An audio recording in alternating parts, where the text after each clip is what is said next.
Aleluia, um dia chuvoso, glória a Deus. Um monte de gente faltou, porque hoje à noite tem o trabalho dos casais. Aí o pessoal fala assim: eu vou só à noite. Aí o pessoal fica em casa, né?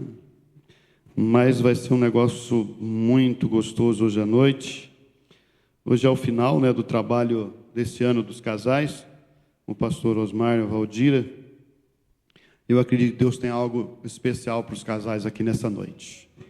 Amém ou não amém? Diga graças a Deus. Eu quero fazer uma oração antes de trazer uma palavra no nosso coração. Pai, eu quero te agradecer nessa manhã por esse momento maravilhoso que o Senhor nos permite podermos passarmos aqui, juntamente com esses amados irmãos. Eu não sei a necessidade de cada pessoa aqui nessa manhã, mas o Senhor sabe a necessidade de cada uma delas. O Senhor sabe o que está dentro do nosso espírito, o Senhor sabe o que está dentro da nossa alma, às vezes até trazendo certas preocupações, algumas coisas que podem vir abalar o emocional, mas o Senhor é um Deus que nos cura, o Senhor é um Deus que trata conosco. O Senhor é um Deus que transforma as nossas vidas através da Tua palavra, que é viva e eficaz, é poderosa para transformar a nossa vida. Nessa manhã não vai ser diferente. Permeia os nossos corações um pouquinho mais essa manhã, depois deste momento de louvor gostoso, maravilhoso. No nome de Jesus eu oro e repreendo qualquer desconforto físico que possa querer atrapalhar essa vida de poder ouvir a Tua palavra. É no nome de Jesus que nós oramos e desde já te agradecemos. Amém e amém. Antes de falar alguma coisa, nós cantamos um hino aqui, presta atenção. Nós cantamos uma canção aqui, eu até estava falando com o pastor Murilo, né? Eu queria que o Rafael, ou o Igor, cadê o Igor? Subiu o Vitor? Colocasse aquela canção. Ô Vitor, cadê a canção? Está aí já? Coloca o refrão dela. O refrão dela.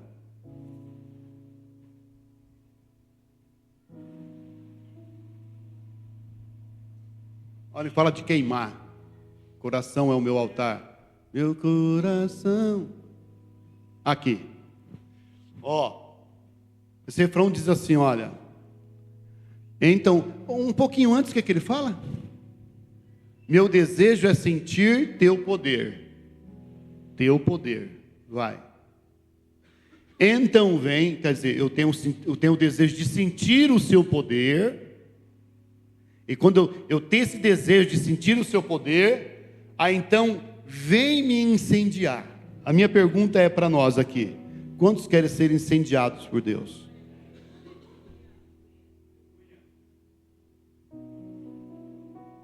Mas o ser incendiado por Deus traz desconforto na sua alma.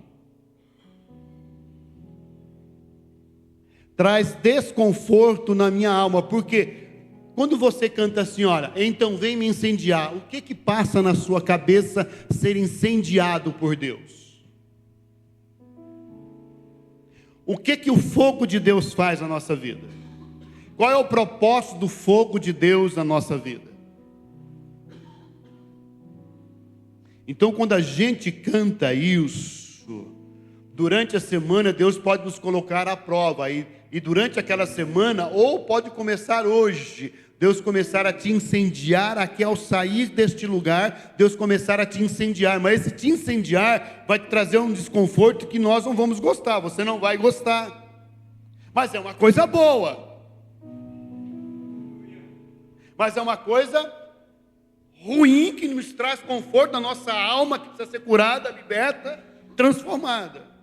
E olha o que ele fala, então vem me incendiar, o meu coração é o teu altar. O meu coração, o que é o altar lá na tenda de Moisés? Colocava-se o animal, que era a oferta de sacrifício, em cima do altar para ser queimado. Então, ou seja, o que a canção está querendo dizer? O meu coração é o teu altar, e no altar de Deus vai queimar. O altar de Deus está sempre, constantemente em fogo. Em fogo. A Bíblia diz que Deus está sentado num trono. E nesse trono está cheio de rodinhas, cheio de rodas. E essas rodas viram por tudo quanto é lugar. E nessas rodas tem fogo. Então o meu coração se tornou um altar. Então o meu coração está sempre disposto a ser queimado por Deus. Sempre estar disposto a ser queimado por Deus. Então vem me incendiar, meu coração é o teu altar. Vamos ver se tem mais alguma coisa. Quero ouvir o som do céu, tua glória contemplar. A gente só consegue contemplar isso, irmãos, quando Deus nos purifica. Quando estamos realmente dispostos a permitir que Deus queime o nosso coração. Se o meu coração se tornou o altar de Deus, o altar de Deus está constantemente em fogo. Sempre nos purificando. Então, quando eu canto essas canções, eu tenho que cantar com entendimento, com o meu coração entendido, que a qualquer momento Deus vai me queimar, para tirar aquelas coisas que não prestam, aquelas coisas que estão estragando o meu relacionamento com Deus. Coloca aquela figura do fogo, raio aí. Gostei dessa imagem. É assustadora, mas eu gostei dessa imagem. Olha só que bacana isso aí, ó. Lembra o que isso aí? Que passagem da Bíblia que lembra? Acho que é Êxodo 19. Não lembra o Monte Sinai? Era mais ou menos assim. Agora, como é que o povo ia ter coragem de subir no monte que estava fumegando? Porque a Bíblia diz que Deus desceu sobre o Monte Sinai em forma de fogo. E a Bíblia diz que quando ele desce em forma de fogo, a Bíblia diz que o monte começou a fumegar. É como se fosse uma fumaça negra, algo negro. E a Bíblia diz que era como uma tempestade. E no meio dessa tempestade tinha essas nuvens negras, esses relâmpagos, trovões e som de buzina. Que a Bíblia diz que cada vez que Deus falava, ia se intensificando cada vez mais, ao ponto de estremecer o coração do povo. E o monte estremecia com esse som de buzina, irmãos. O que acontece? O que deveria acontecer com a igreja hoje? Quando nós ouvíssemos a palavra de Deus, o nosso coração teria que tremer. Tremer, de ouvir a palavra de Deus. Olha o que a Bíblia nos ensina. Olha o que a palavra do Senhor nos revela. E muitas vezes nós estamos aqui cantando, mas não estamos entendendo a seriedade daquilo que estamos falando com a nossa boca. Com a nossa boca. E quando nós ouvimos a palavra de Deus ao ponto do nosso coração tremer, a nossa vida ela vai deslanchar, a nossa vida vai começar a crescer. A nossa vida vai começar a chegar em níveis que você jamais imaginou. Mas se eu tiver uma mentalidade fraca, para baixo, eu só vou vir aqui na igreja, sentar e ficar aí. Eu não vou querer fazer mais nada, me envolver com mais nada, e eu vou me tornar o quê? Uma pessoa infrutífera. Não vou produzir nada. E Deus nos chamou para produzir. Amém? A Bíblia diz que Deus nos chamou, irmão. Por isso que hoje as pessoas nascem, você não sabe. As pessoas nascem hoje de várias formas. Nós nascemos através de um casamento, da união de um homem e de uma mulher, claro. Todos assim, e assim as demais pessoas, só que de forma diferente. Umas nascem através de estupro. Outras nascem de bebê proveito. Outras nascem porque a mulher congela o óvulo. Mais tarde ela pode escolher o filho que ela quer ter. Se é olho verde, olho azul, preto, amarelo, cor de rosa. Eu conheço uma pessoa que mandou congelar o seu óvulo. Porque ela já teve algumas experiências de relacionamento que não foi legal. Então lá na frente ela pensou, bom, eu vou congelar o meu óvulo, ovo cozido. E lá na frente eu decido. faço uma inseminação artificial, né? Artificial que fala, né? E vou ter o filho que eu quiser, tá vendo? Eu estava até dizendo com a irmã, falou, então, mas não importa como que esse menino vai vir a esse mundo. O importante é que no final da história, a Bíblia diz que Deus quer uma família para ele. O desejo de Deus, irmãos, é formar uma família para ele. Por isso que quando você conhece pessoas hoje que passou por momentos difíceis na vida, nasceu às vezes de uma forma drástica, de uma forma terrível, mas Deus permitiu que ele vivesse, crescesse, se transformou numa grande mulher, num grande homem de Deus. Então não importa a forma que a pessoa vem a esse mundo, apesar que a maioria das pessoas hoje querem matar as crianças até dentro do ventre. Não importa a forma que elas venham, o importante é que Deus quer formar uma família. A Bíblia fala assim, família de Deus. Deus está preocupado com isso, irmãos. Deus está preocupado com isso. Deus quer formar uma família. Por isso que Ele cura, Ele transforma, Ele regenera a vida das pessoas. Isso nós temos que entender. Mas existe uma coisa de hoje em dia que está muito em alta isso, a ansiedade, o descontrole emocional está tomando conta da vida de muitas pessoas. E isso está muito em alta hoje. E eu estava vendo um artigo, numa pessoa que passou por uma terapia emocional, de ansiedade, e durante 4 anos ela analisou isso, e ela reduziu esses 4 anos de terapia em 1 minuto. E eu vou ler, eu escrevi o que ela falou. E eu quero ler aqui para vocês o que ela escreveu. E isso aqui muitas vezes se torna absoluto na vida das pessoas, irmãos. E traz um desconforto muito grande na alma das pessoas. E olha o que ela disse. Você realmente se torna o que você pensa. Você se torna realmente aquilo que você pensa. Se você alimentar a mente com lixo, você vai se sentir um lixo. Emoções não são problemas, são sinais. E eu vou falar um pouquinho sobre isso dentro da palavra de Deus aqui. Então, emoções não são problemas, são sinais. O medo mostra o que realmente importa. A raiva mostra quando algum limite seu foi ultrapassado. A ansiedade significa que você está preso no futuro. E é um lembrete para você voltar a viver o presente. Então, quem foca muito no futuro vive uma vida de ansiedade. E o futuro pertence ao Senhor. Se você quer entender o que é o futuro, é só ler Mateus capítulo 6. E você vai entender que Deus quer que você viva o presente. Você viver no presente, o seu futuro está garantido não por você, mas por Ele. Amém? Ansiedade significa que você está preso no futuro e é um lembrete para você voltar a viver o presente.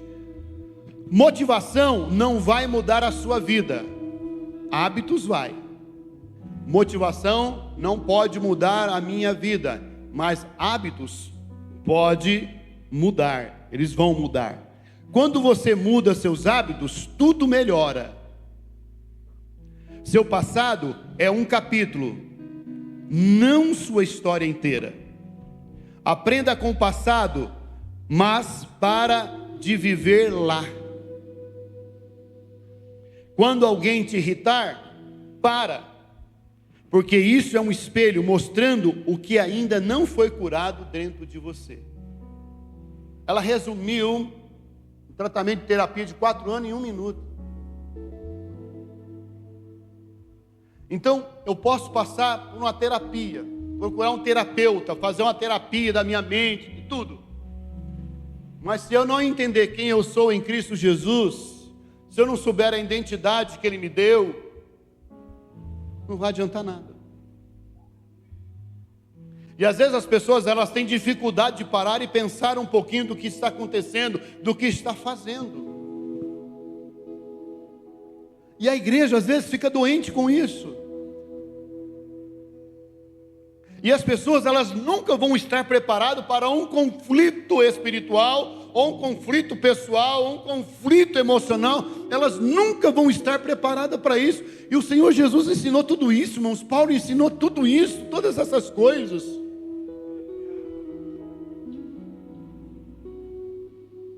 A palavra de Deus mostra para a gente quais são as soluções, ou qual é a solução. Mas às vezes nós não estamos preparados para enfrentar aquilo ali. Parece que para a gente é algo tão grande, para a gente ou para as pessoas parece que é algo tão impossível de ser alcançado. Mas a Bíblia vai dizer que em Jesus não é, porque se eu estou em Jesus, tudo já foi alcançado. Então às vezes nós esquecemos que agora a minha vida pertence a Jesus. Às vezes nós esquecemos que agora a minha vida está em Jesus. E a vida que eu vivo agora, não vivo de mim mesmo, para mim mesmo. Mas a vida que agora eu vivo em Cristo Jesus pela fé. Olha que interessante. Foi o que Paulo falou. Mas a nossa capacidade de raciocínio às vezes é tão lenta. E aí a gente passa a sofrer. E esse sofrimento se torna absoluto. Às vezes na vida das pessoas, elas não param para meditar. Tem gente aqui ainda? Amém ou não é amém? Então hoje o mundo está assim, as pessoas estão dentro das quatro paredes, ouvindo a palavra de Deus. Não estou dizendo igreja, mas a igreja somos nós aqui agora reunidos dentro de um lugar de quatro paredes. E essa igreja agora vai ser ministrada pela palavra de Deus. É isso que nós temos que entender.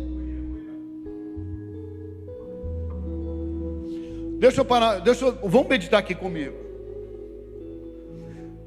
Você já parou para pensar, se o anticristo se manifestasse agora, você realmente acreditaria que ele era o anticristo ou que era Cristo?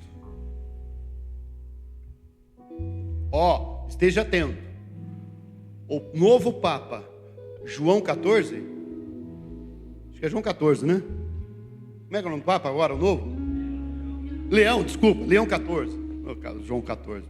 É Leão 14. Sabe o que ele andou falando nas mídias? Descendo a lenha da idolatria, dizendo que Maria não é para ser adorada. Ele falou um monte.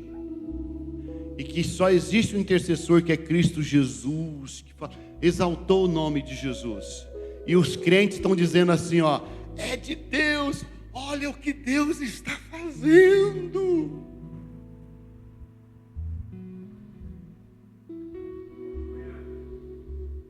Quem conhece Bíblia sabe que isso é uma farsa. Porque quem vai projetar e preparar o caminho para o anticristo, se tiver católico aqui, amém, vai aprender, é o Papa.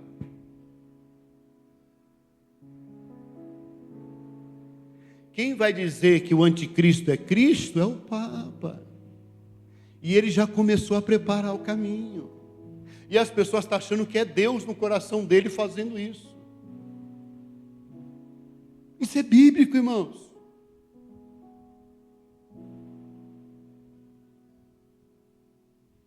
Por isso que quando ele vier, a Bíblia diz assim, é o anticristo. A turma vai dizer assim, é Cristo, mas a Bíblia vai dizer, é o anticristo.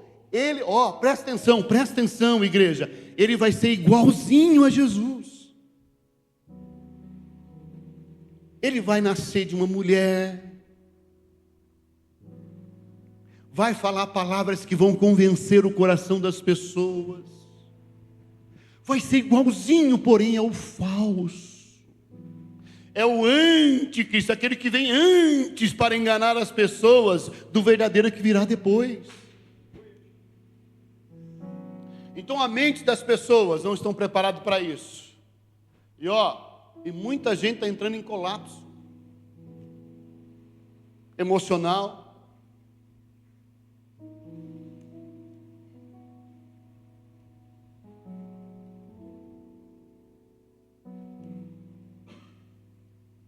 Eu não assisto, mas tem um programa na Record chamado Fazenda. E às vezes na mídia social, você está assistindo algum vídeo, vem uns lances. Xingamento, tapa na cara, brigas, discórdia. e dizem ser um canal evangélico.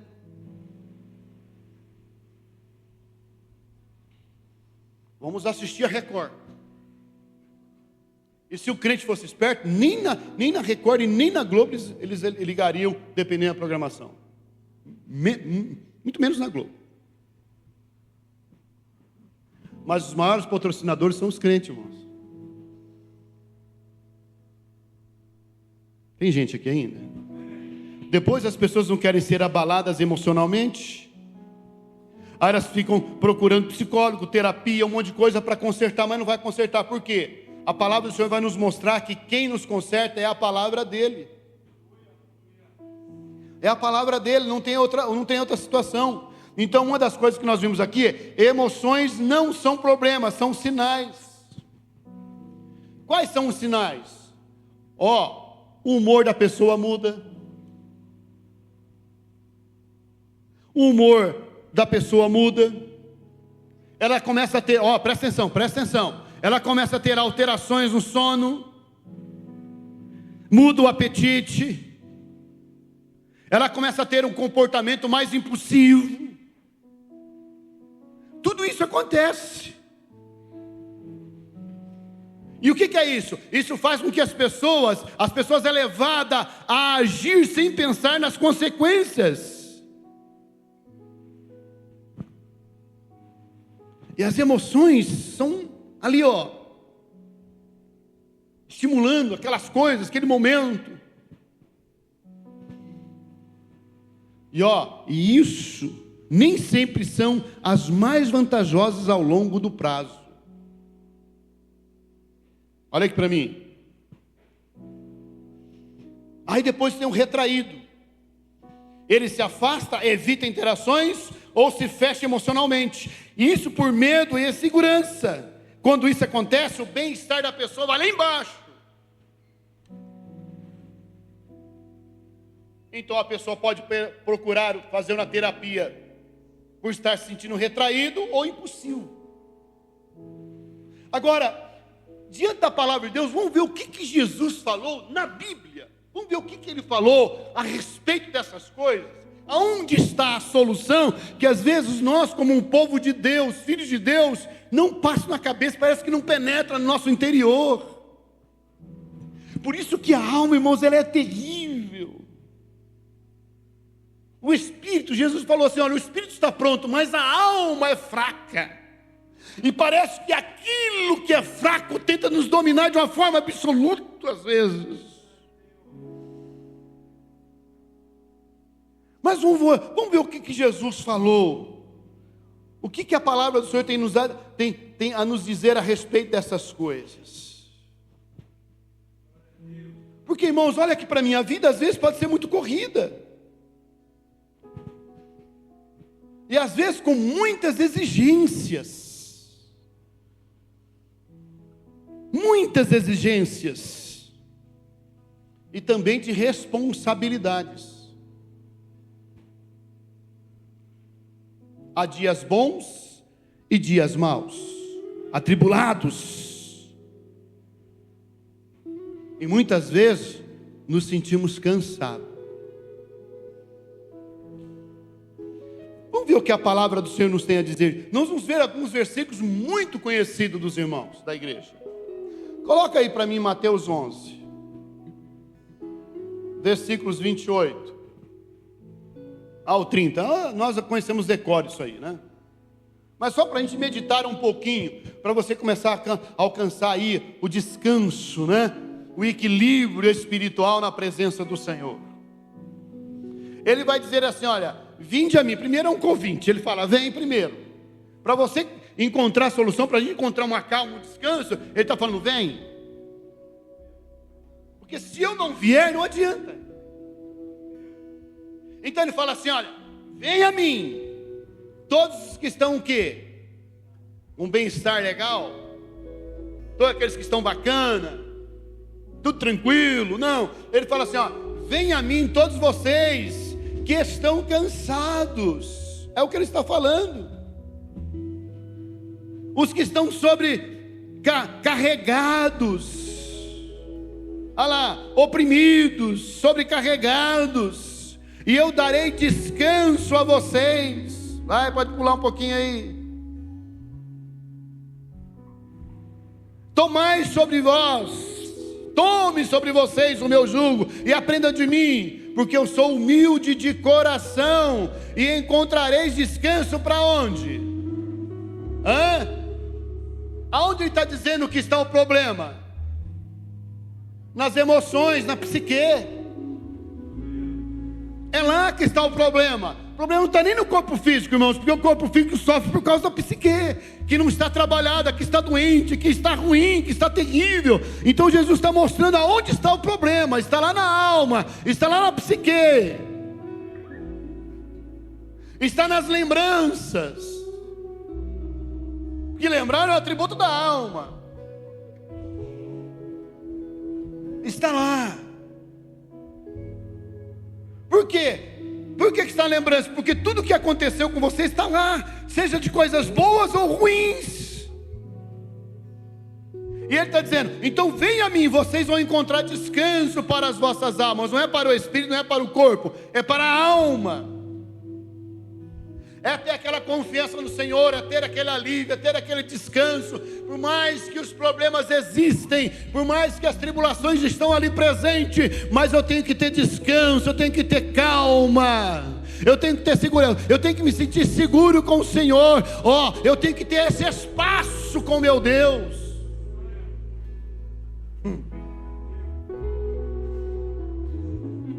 Isso tem que estar bem profundo lá na nossa alma, entendido nessas coisas. Não importa o que aconteça, mas vou estar seguro, eu sei que aquilo vai passar, aquele negócio vai acabar, a tempestade vai passar, aquela tribulação vai passar, porque tudo isso vai me amadurecer, porque eu estarei seguro nele. A coisa está terrível, está horrível, mas estou confiando nele, eu tenho paz nele, eu tenho segurança nele, eu vou ficar firme, porque eu sei que isso vai ter um fim, e eu vou desfrutar da vida que o Senhor tem para mim, e o que Ele tem preparado. Irmãos, Deus tem tanta coisa para fazer na vida de pessoas aqui, mas por que Ele não faz agora? Você não está preparado.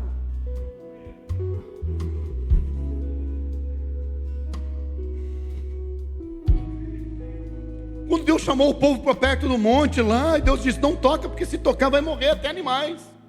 Lembra a imagem que passou aqui? E Deus falou, deixa o povo chegar até mim. Mas à medida que Deus falava, e o som da buzina ia se intensificando, o que aconteceu? Um certo momento o povo falou assim, isso é demais para nós, não suportamos ouvir isso. Moisés, vai você, nós vamos entrar nesse negócio aí não, esse negócio está feio, está bravo, essa tempestade aí não é para nós não, estamos com medo, vai você Moisés. E a Bíblia vai dizer que Moisés foi, lá em Hebreus diz que as pernas dele, os joelhos tremiam, batiam um no outro. Moisés sentiu um certo medo, mas ele enfrentou, ele entrou no meio daquilo lá. E o povo falou assim, Moisés vai lá, e tudo que Deus falar para você, nós faremos. Mentira. Aí quando Moisés desce e fala com o povo,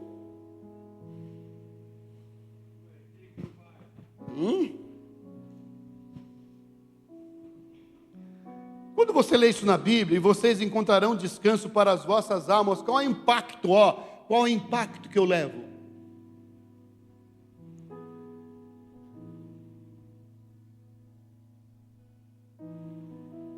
Se chegar uma notícia agora do governo dizendo assim, olha, a partir de amanhã vai faltar gás. Como é que você vai sair daqui da igreja hoje? Se vier essa notícia agora, seu irmão saiu aqui no jornal agora, o governo está dizendo que vai faltar gás amanhã, não tem mais gás, vai começar a faltar o gás da amanhã. Sabe o que vai acontecer com você? Pelo amor de Deus, pastor, termina logo isso aí, pelo amor de Deus, termina, porque o meu gás está pela metade. Isso vai te impactar. Mas a palavra de Deus parece que não causa impacto em nossa vida. Eu vou sair daqui que nem um doido, uma doida atrás de gás já agora. E aí, nesse impacto de uma notícia aparentemente ruim, o que vai acontecer? Vai brigar com a esposa, vai brigar com os filhos, porque o marido vai querer sair correndo, a mulher vai querer sair correndo, vamos logo, e o marido é mais lento, e o pau vai quebrar, vai sair briga. Isso é a alma, irmãos. Será que todos nós ficaríamos tranquilos? No meu caso eu ficaria, que eu tenho 3 botijões de gás em casa. Não adianta que eu não vou emprestar.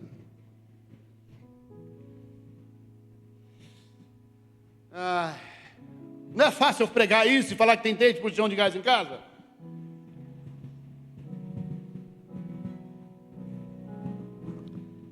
Jesus amado, caindo tudo aí.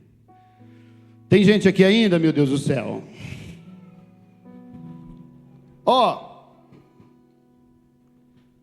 Coloca Filipenses 4, 6, bem conhecido também.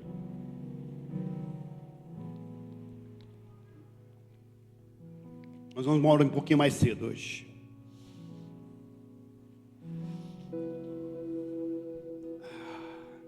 Isso é Bíblia, viu, irmãos? Isso é a palavra de Deus. Tem gente aqui ainda? Aleluia. Aleluia.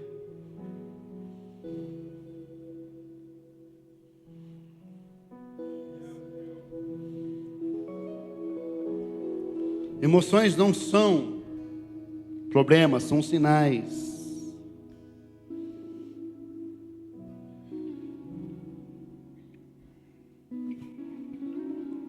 Não estejais inquietos.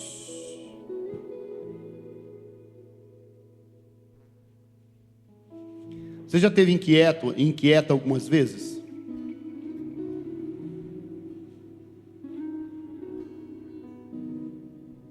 Tem gente quando está inquieto, come demais. Tem gente que quando está inquieto, come de menos.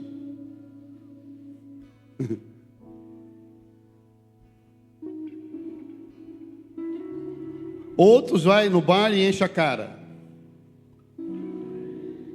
Alguns usam drogas. Outros ficam irritados. E a Bíblia dá um conselho, quando estiver tudo mal, tudo indo mal, está tudo ruim, o que a Bíblia diz assim, vai dormir. Elias não ficou tudo mal para ele, a mulher disse que ia matar ele, aquela coisa toda. E a Bíblia diz que ele vai dormir. E o anjo vem, traz comida para ele, traz água. Ele come, depois ele volta a dormir de novo. Então, quando as coisas estiverem ruins, vai dormir. Pastor, é fácil o senhor falar. É um remédio. Toma umas gotinhas de sono, vai dormir. Mas quem consegue, pastor? Todo mundo está desabando, está acabando. E quem consegue dormir? Consegue.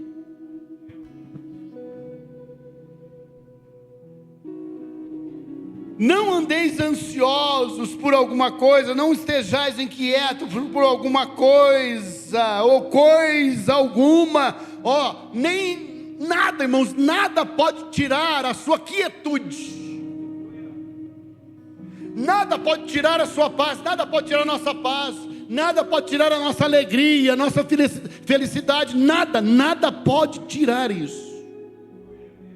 Se Paulo está dizendo assim, coisa alguma, nenhuma coisa pode tirar a nossa paz, pode provocar a ansiedade, não, ele está dizendo que é não, e é não, se a Bíblia diz que é não, é não.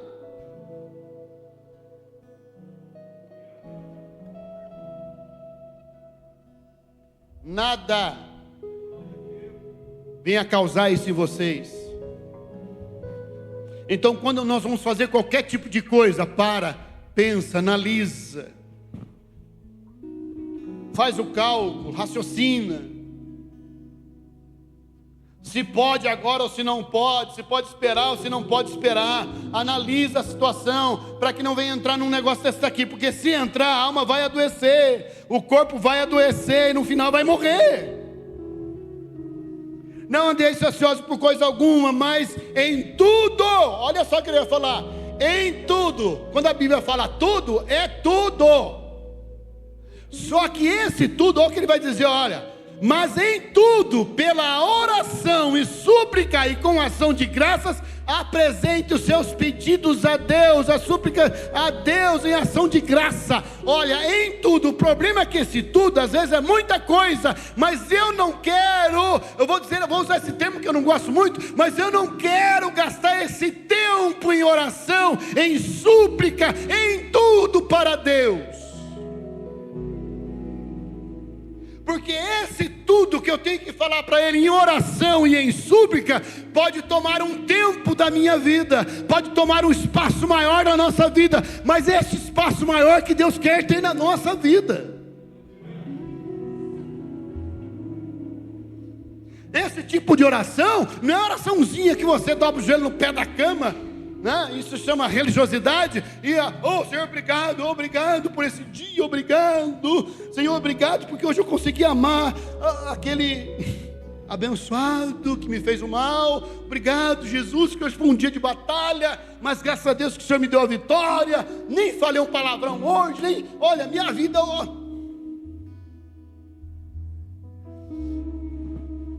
olha aqui, irmãos, nós estamos meditando isso aqui, antes de tudo, mas em tudo, pela oração, vai ter um tempo.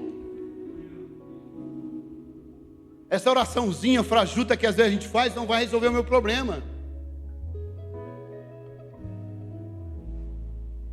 Suplicar, orar. Deus, eu não aguento mais, Senhor, por favor, me ajuda, me orienta, súplicas. Mas vai demorar um tempo. Não é a oraçãozinha que nós vamos fazer e vai ficar tudo bem, não. Se é tudo que me causa ansiedade, o que causa ansiedade em mim? Ou fora da ansiedade, tem outras coisas também, que às vezes se tornam um problema na minha vida, mas a Bíblia diz que isso tem que me preocupar? Não, isso tem que me levar a orar, a suplicar, e ainda Deus vai dizer assim, depois de você orar e suplicar, você vai agradecer a Deus em tudo.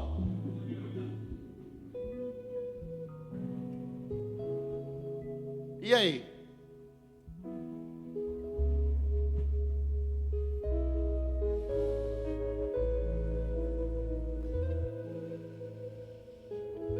Olha aí o resultado na palavra de Deus, como é que funciona na nossa vida, na vida dos filhos de Deus, dos crentes. Se é um povo que é problemático, irmãos, é o povo de Deus, isso está na Bíblia. Não somos pessoas bonitinhas, santinhas, corretinhas, justinhas, perfeitinhas, lindinhas, princesinhos, princesinhas.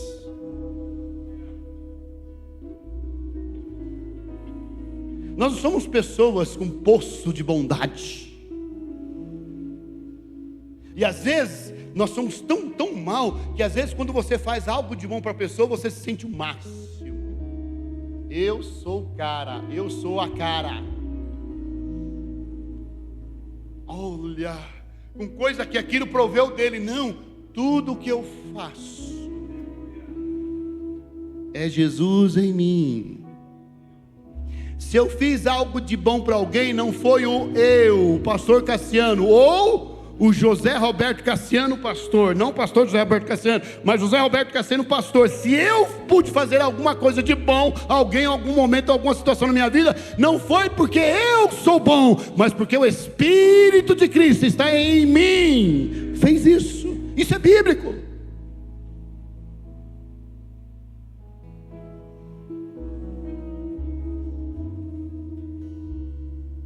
E agora a nossa capacidade intelectual de entender isso.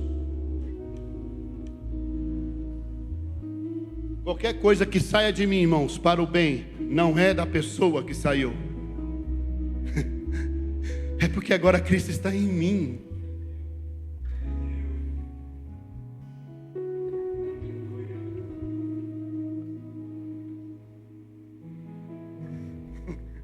Ontem um amigo, um colega, uma pessoa que a gente conheceu há algum tempo, ele chegou para mim e falou assim: pastor, posso fazer uma crítica? Ele falou assim: o senhor aguenta, suporta a crítica? Eu falei: pode mandar, velhinho. Ele não é evangélico, não. Eu pensei que ele ia falar uma coisa tão forte, né, tão profunda. E eu já falei: Deus, em nome de Jesus. Ele falou assim: por que o senhor... Olha só. Ele falou assim: por que o senhor faz a barba assim, parecendo um barco? Por que o senhor não faz reto? Eu falei: e você com essa barba de terrorista aí? Mas ele pensou antes de fazer uma crítica. A mulher dele falou assim: ah, bem, você não vai fazer um negócio desse. Eu falei: o que tem? A minha barba é uma forma de barco. Eu vou pensar num navio agora. Por que você está falando isso, pastor? Porque às vezes a gente é criticado em todos os sentidos, e às vezes nós não estamos preparados para nada.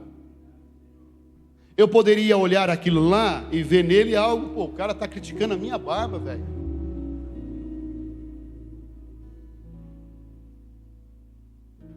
Pelo contrário, aquilo me deu motivo para mim falar mais coisas para ele. Irmãos, coisa simples, que pode trazer grandes resultados. Diga assim comigo: coisa simples. Diga forte, diga: coisa simples pode trazer grandes resultados. Eu tenho que crer nisso. Amém ou não é amém? Diga graças a Deus. Então, você vê, quando a ansiedade bate, a alma detonada, olha o que a Bíblia diz que nós temos que fazer, irmãos: orar. A ansiedade está lá, pastor, vai orar. Vai orar. O que as pessoas fazem? Briga, discute, fica sem comer, perde o juízo. Ah, meu Deus, faz tudo o contrário daquilo que a Bíblia diz que é para fazer. Quando a mulher, como é que é o nome da mulher lá que quis matar Elias? Jezabel. O seu corpo vai ser comido pelos cachorros. Ele foi embora com medo.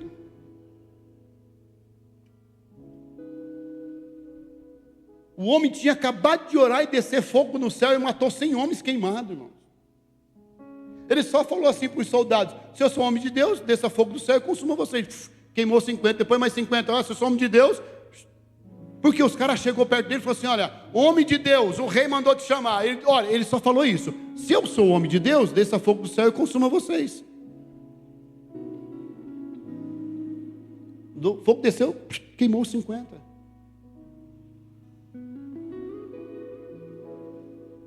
Os outros 50 veio, falou a mesma coisa.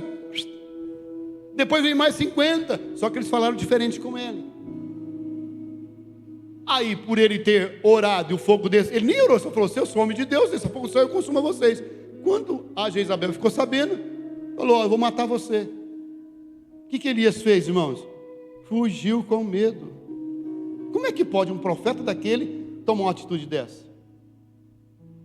Está vendo? Nós não somos super-homens, super-mulheres. Depois de um acontecimento, vamos dizer assim, maravilhoso, porque foi o fogo de Deus que desceu. Por isso que um dia, quando Jesus entra lá em Jerusalém, um povo lá, uma parte, uma circunvizinhança lá, uma cidadezinha, não aceitou o evangelho lá. E Marcos vai falar assim: Senhor, podemos orar e o fogo descer e consumir tudo eles? Porque eles sabiam o que tinha visto. Lá no Egito também, o fogo de Deus caiu lá no Egito e queimou parte lá do povo egito. Senhor, o povo não aceitou o evangelho, podemos orar e o fogo do céu descer e queimar eles? No momento brilhante, o homem fugiu de uma mulher que ameaçou ele de morte. O que acontece conosco hoje? Nós temos Cristo Jesus, irmãos, morando no nosso espírito. Ele nos ressuscitou e Ele mora lá dentro. Ele está lá. Só que a alma, ela desespera. E nesse momento, o Espírito ressuscitado que está em nós e Cristo em nós, nos leva a viver aquilo que a palavra do Senhor nos diz. Vai orar, está ansioso, está com todos esses problemas. Em tudo, de todo um monte de coisa, vai orar, e pela oração e súplica, e com ação de graça, apresente isso a Deus, apresente os seus pedidos a Deus. Você nem fez, mas está ansioso, ansiosa, então antes vai diante de Deus, e apresente essa situação diante de Deus, que está tirando a sua paz e a sua tranquilidade, e agradeça a Deus por Ele ter resolvido isso já para você. Só que a nossa falta de paciência, a ansiedade é terrível, que tequeia à frente, aquela coisa toda, e aí surge uma série de problemas na vida. Está aí, ó, isso é Bíblia, irmãos. Salmo 37, 7. Bastante conhecido também dos amados.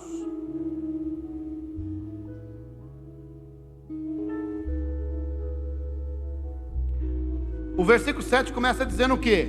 Vai lá, todo mundo junto. Vai lá, primeira palavra, vai lá. De novo, vai lá.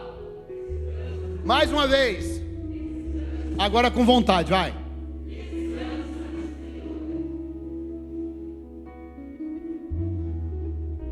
A ansiedade deixa a gente descansar? Mas não está aqui. Jesus não falou: vinde a mim os que estáis cansados.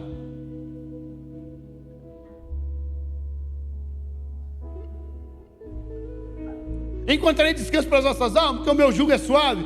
O peso que eu coloco em vocês é super leve. E com tudo isso vocês vão aprender de mim. Eita! E Jesus é humilde e manso de coração. Olha que beleza, paciente.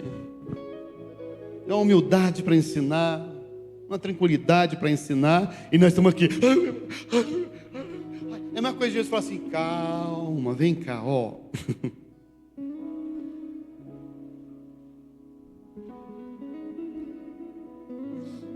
Tem coisas que eu vejo, irmãos, e a gente aprende com isso.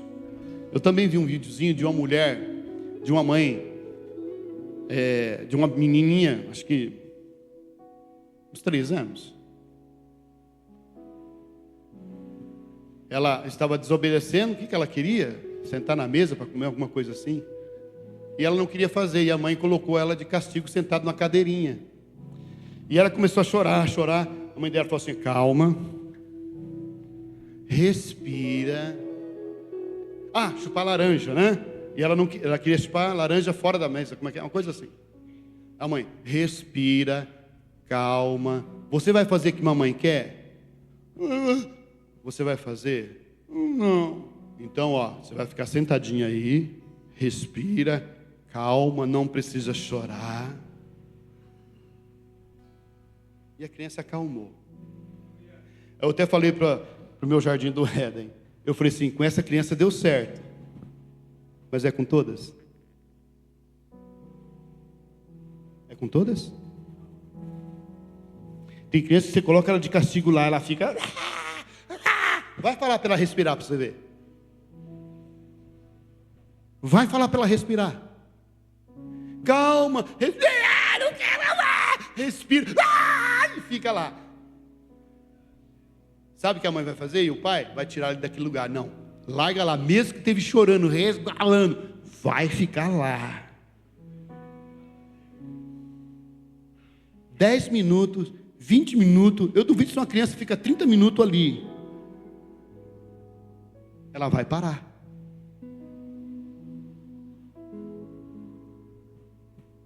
Eu falei para o amorzinho assim: não dá certo com todas as crianças isso. Que cada criança tem uma reação diferente. E aí a psicóloga, a pessoa fala: olha que mãe inteligente, olha que mãe. Ela agiu conforme a ação da criança, como a criança é. Mas e as outras?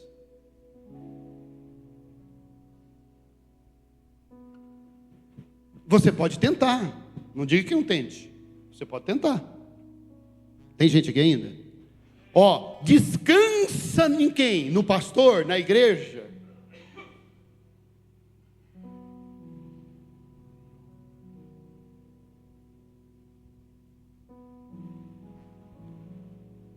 Descansa no Senhor. E aguarde por Ele. Nessa tradução está assim: e aguarde por Ele. Espere nele.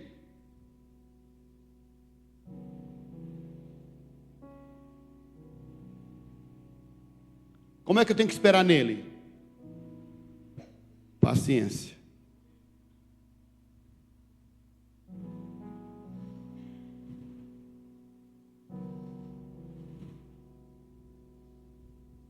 Como é que está a nossa paciência hoje em dia?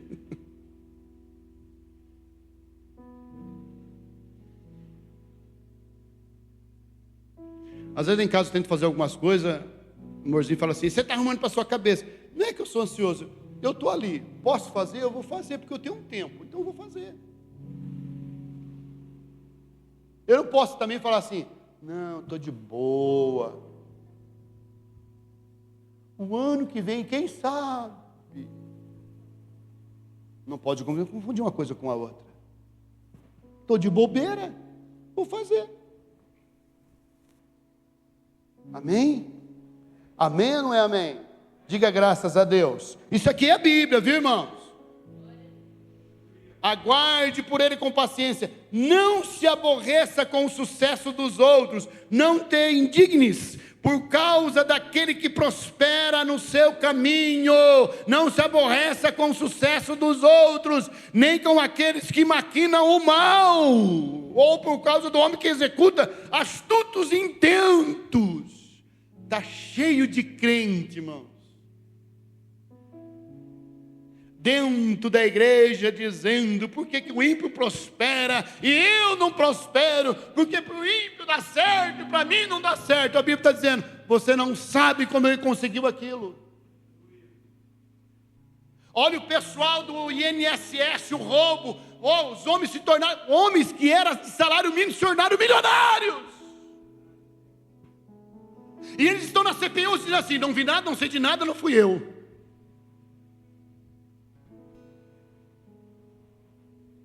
Só que a igreja não está atenta para isso. Aí você olha para uma pessoa dessa, jovem, um crente no meio disso aí. E aí você olha para um jovem daquele, e em 4 anos abriu 5, 6, 4, 3 empresas, milionário por causa dessas coisas, desses roubos. E aí você olha para um jovem daquele, para um homem daquele e fala: como ele conseguiu? Oh, que inveja, olha, ele nem é de Deus e conseguiu isso, eu estou aqui na batalha. E olha o que a Bíblia vai dizer: não te aborreça com o sucesso dos outros, porque você não sabe como ele conseguiu. Tem crente que prospera roubando os outros, irmãos. Está aí na Bíblia, ó. É desconfortante ouvir isso, mas é a pura realidade. É a mesma coisa, ó. Eu poderia entrar em ansiedade agora dizendo assim: meu Deus, quando eu tiver meus 75 anos, quem é que vai pagar minha aposentadoria? Quem é aposentado aqui? Deixa eu ver se tem alguém aqui aposentado. É o meu cunhado, o Zamba. Eu estou pagando a aposentadoria de vocês. Mas eu poderia entrar em desespero: meu Deus, será que eu chego aos 75 anos? E quando eu chegar aos 75 anos, quem vai pagar minha aposentadoria? Sendo que os jovens não querem trabalhar hoje. Não tem mais gente para trabalhar, irmãos. E só paga INSS quem trabalha. Quem é que vai pagar minha aposentadoria? Eu vou procurar um advogado.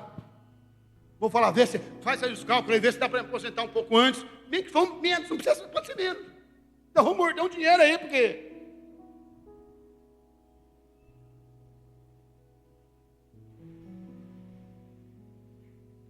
Quem vai pagar sua aposentadoria, pastor Murilo? Você já está com quanto? 78? 62. Está longe para chegar aos 75. Oh, irmão, que dificuldade. 75 anos para ganhar um dinheirinho do governo, sem saber se vai ter ou não. E os caras vão lá e roubam tudo. Eu poderia ficar deprê. Mas a Bíblia está dizendo, não se aborreça, não tenha inveja. Em algumas traduções está assim, não tenha inveja de quem prospera no seu caminho, porque ele não sabe como ele conseguiu aquilo lá. Porque esses homens executam astutos intentos. Olha o que esses homens estão fazendo, irmãos.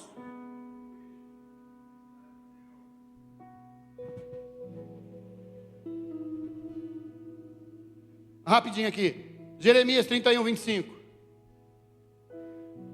Descansa no Senhor, ele está falando, né? Jeremias 31, 25. Desculpa.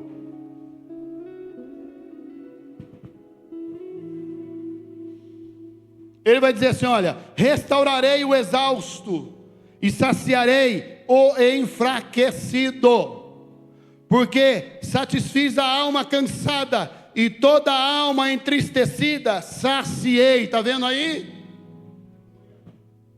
A nossa alma não é para entrar em desespero. Nossa natureza caída, ela entra em desespero. Não é para entrar. Mas ela entra em desespero. E Deus fala na sua palavra que não é assim. Isso é só Bíblia, viu, irmão? Só Bíblia. Êxodo 34, 14.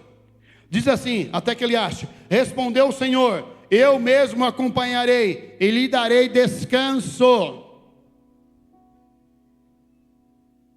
Porque Moisés com a conversa com Deus e Deus com a conversa com Moisés, lá em Deuteronômio 33, Deus vai falar assim, ó, Moisés está ali, fala, o povo é assim, o povo está difícil, ok? Deus fala assim para ele, ó, Moisés, eu vou mandar um anjo na frente, tá bom? Se fosse nos dias de hoje, nós ficaríamos satisfeitos com um anjo. Por isso que hoje nas igrejas, quando as pessoas têm visão de anjo, olha, eu estou vendo um anjo ali, olha o anjo. Deus falou assim, Moisés, eu vou mandar um anjo na frente, viu? Olha o que Moisés falou para Deus, Senhor, se o Senhor mandar um anjo na frente, nem nos faça sair deste lugar. Se a tua se a sua presença não for conosco, não nos faça sair daqui. Tem gente que fica satisfeito com anjo. Ó, o crente ele é tão incrédulo, quando ele vai viajar, ele fala, Senhor, põe o teu anjo na frente, que os teus anjos vão conosco. Não tem entendimento de nada da Bíblia.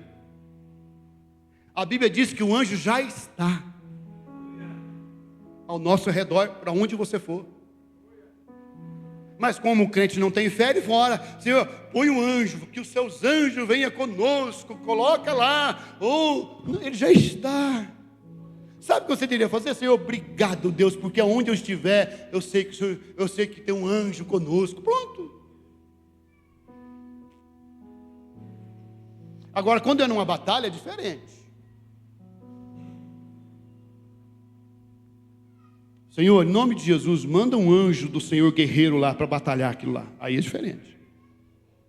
Você vai pedir para Deus. Agora, mais 2 versículos para finalizar. Porque, irmãos, eu peguei só alguns versículos, mas olha, eu ia ficar aqui o dia inteiro lendo.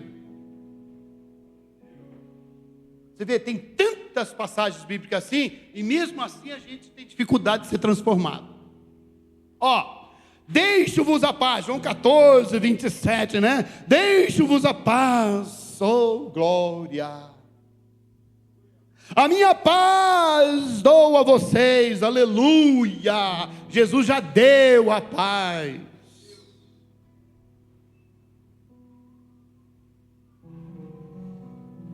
Não dou como o mundo a dar. Não perturbe o seu coração, nem tenha medo, não se turbe o vosso coração, e nem se atemorize. Jesus está falando isso, mas parece que não serve para nós.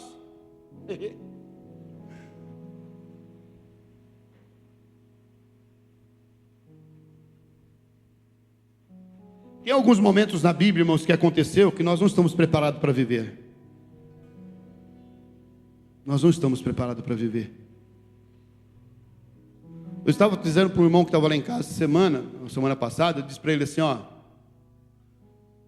se acontecer alguns momentos de fome, de situações que na Bíblia mostrou, eu falei, eu não vivo uma semana.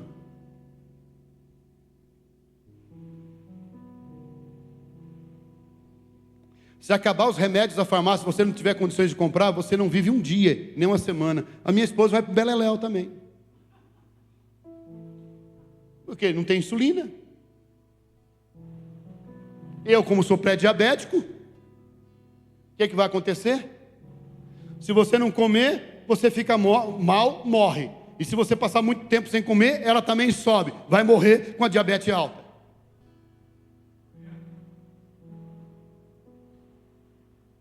E na Bíblia teve situações das pessoas ficarem 3 anos e meio sem ter nada.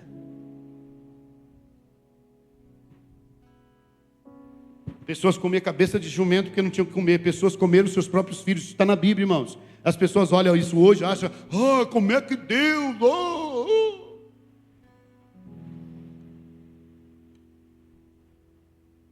Por que isso aconteceu, irmãos? As pessoas falam que Deus é mau, né? Que Deus não é bom, que Deus é ruim, que Deus é mau. Porque Deus é mau. Porque se o diabo fez o que fez, por que Deus não matou o diabo? Por que Deus não ensinou o diabo lá no começo? Porque, sabe por quê, irmãos? Porque o diabo lá no Jardim do Éden tentou passar a imagem de que Deus era mau. E Deus, depois daquele todo o tempo, Deus sempre vem mostrando que Ele é bondoso. E o diabo vem falando até hoje: Deus é mau. Por isso que Ele não destruiu o diabo, para mostrar que Ele é bom. Para mostrar em Apocalipse que todo o que está em Apocalipse é um meio que Ele está usando para o povo se voltar para Ele. Mas já mostra que o Apocalipse é o fim do mundo, é a destruição, mas é um meio que Deus vai usar para que as pessoas se voltem para Ele. Tem gente aqui ainda? Aleluia. E finalmente, Salmo 91, que as pessoas usam como um amuleto. Se eu não tiver minha Bíblia aberta, o Salmo 91 dentro de casa, não vem os bons fluidos, energias positivas. Salmo 91, Salmo protetor. O Salmo 91 está aberto na casa de muitas pessoas, e o diabo está fazendo uma arruaça, não protege nada. Agora o Salmo 91, versículo 1 e 2 diz assim: aquele que habita no esconderijo do Altíssimo, a sombra do Todo-Poderoso, no esconderijo do Altíssimo, olha aí que maravilha, ó. Descansa a sombra do Todo-Poderoso. Elas podem dizer ao Senhor: Tu és o meu refúgio, a minha fortaleza, o meu Deus em quem eu confio. Está vendo? O Salmo 91 é para ser vivido. Ele está dizendo: aquele que habita no esconderijo do Altíssimo, a sombra do Todo-Poderoso. Sabe o que ele está dizendo aqui? O esconderijo do Altíssimo era o lugar santíssimo. É onde a arca ficava. Lá era tudo escuro. Porque a Bíblia diz que Deus habita nas trevas. Por que Ele habita nas trevas? Porque Ele é luz. Ele está dizendo: lá você vai estar seguro. Lá eu vou encontrar descanso, um Deus Todo-Poderoso. E aí então eu vou dizer o tempo todo: Tu és o meu refúgio, a minha fortaleza, o meu Deus em quem eu confio. Isso aqui é súplica, irmãos.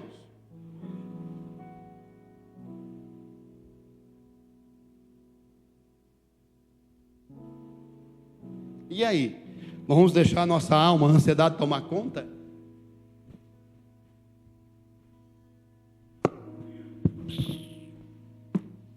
Vamos colocar em pé.